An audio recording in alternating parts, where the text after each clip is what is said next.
Congratulations on this series. I'm so excited to go to that galaxy far, far away with the both of you. Thank you. But first, I have to know, what was both of you guys' first experience with Star Wars and that whole universe?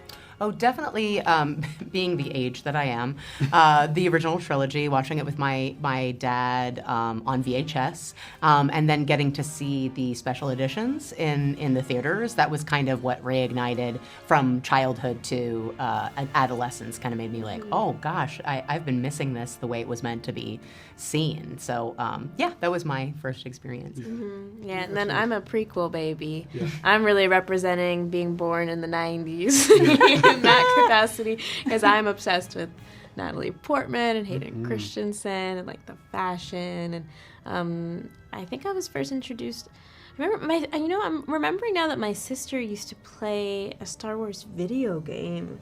That might have been my first introduction, and then we started watching those prequels together. I love that. I love that. You are phenomenal in this series. Thank you. So much to break down, but first, my girl, this violin performance. Exceptional.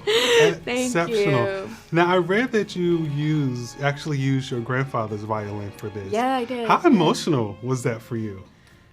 So emotional. Yeah. I mean, I've attempted throughout time, because I've been playing that violin for 10, 11 years now, and I've attempted to play other violins, and then it just doesn't feel right, because I'm like, no, I need to imbue this instrument with my spirit and have it imbue itself in mine.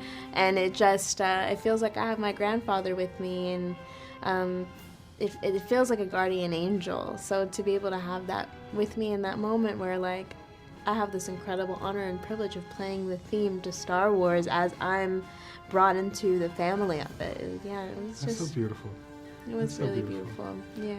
Leslye, for you, you're the mastermind behind this world that you're getting ready to take us all into. Break it down for us a little. Let us in. What can we expect with this series? Oh, thank you for asking me that. I hope that this series gives you something where you feel the familiarity of Star Wars. You feel essentially taken care of by the show. You don't feel like, oh, I'm watching something that is incongruous with what I understand this universe to be. My hope is that it is giving you the same feelings of warmth and love and excitement that I felt when I was first introduced to Star Wars. But I hope it's also fulfilling some new, not ideas, but new pieces of action, plot turns, character twists, creatures, droids, just all of the things that you are used to seeing, but possibly have not seen, or I know you haven't seen because I haven't given it to you yet.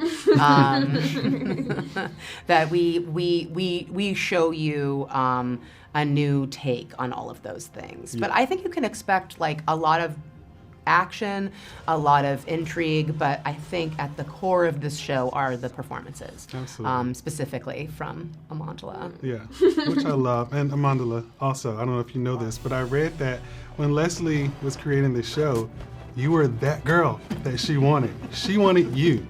You were at the top of her list. How does that make you feel knowing that she wanted you for this part? Well, I've known that because when Leslye and I had our first meeting together, she showed me concept art. And in that concept art was my face. And I remember looking at that, like, just blinking, like wondering if I blinked, if it was going to go away, you know, because it was just this vision of, like, the sweeping landscapes of Star Wars and the costume design with my face in it. And, like, I guess the way that I felt when I saw that is the same way that I feel now. Yeah. It's hard for me to wrap my head around, and I think part of it is like a self-protective measure so I can just do my job the best I can possibly do. But it's incomprehensible to me. And, you know, it fills me with awe and wonder.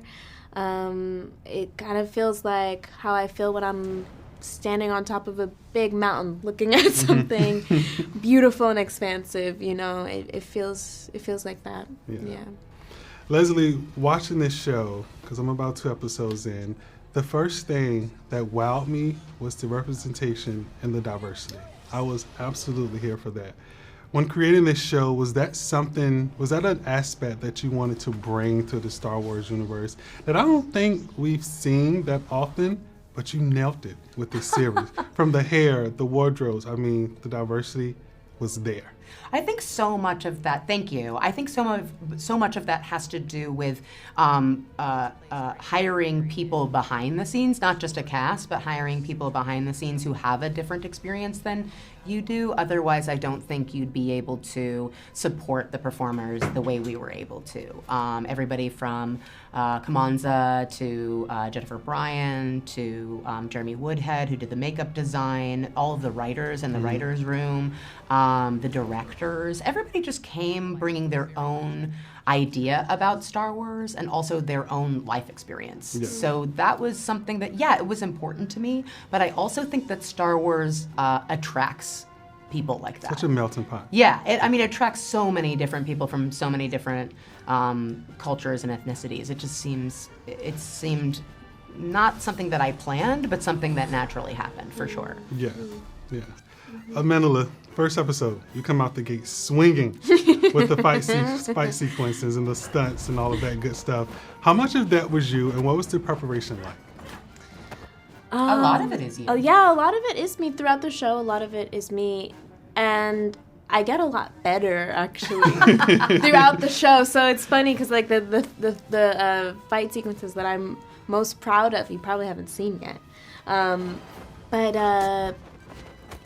I got really obsessed with like my technical ability, you know, and sometimes I overtrained. I was brought to set 6 weeks before we started filming, and then that's when I got in with my master, Jung-jae Lee, and he started teaching me basics. You know, I had a cross taped to a cardboard box, and I would just take my knife and I would trace the cross over and over again. And then once I'd graduated from that, then I was learning how to throw punches. I was learning how to like have a proper stance, where to place my weight in my body. And then once I had really just, for a few weeks, really just been drilled on all the basics, then we started introducing stunt choreography, and it really became one of my favorite things to do. Yeah. I love it so much. It's so much fun. It's like dance, but it has this power behind it. It's incredibly creative, but also like menacing, you know? It's really cool.